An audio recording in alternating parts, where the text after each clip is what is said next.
اسمعني، حاول ما تسمعش لوحدك. القصة دي مش لأي ودن، القصة دي لناس قلبها ميت أو خلاص مات. اسمه إد جين.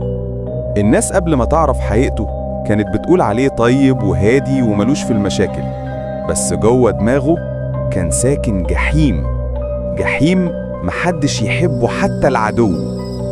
لما الشرطة دخلت بيته سنة 57 ما كانوش فاكرين إنهم داخلين على رعب، فاكرينها جريمة قتل عادية وخلاص. بس أول ما الباب اتفتح الدنيا وقفت. ريحة الموت اللي قضى فيها سنين ضربت في وشهم. البيت من جوه ما كانش بيت، كان مقبرة مفتوحة.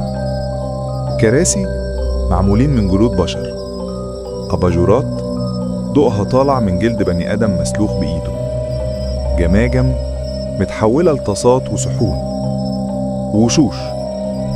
وشوش ستات متقطعة ومتخيطة، عامل منها أقنعة بيلبسها بالليل وبيتمشى في البيت كأنه بيجسدهم. حرفياً إد ما كانش بيكتفي بالقتل، كان بيطلع بالليل يحفر قبور، يطلع الجثث ويختار منها قطعة معينة يحطها في شنطة ويرجع بيها بيته.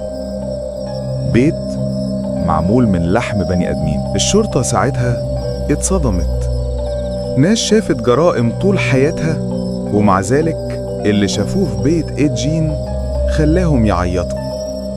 وانت لو لسه مستحمل اعمل اشتراك للقناة عشان الجاي أظلم وأعمق ومرعب بكتير. وصدقني لسه ما شفناش حاجة من عالم الجرايم والقتل والقصص الغريبة.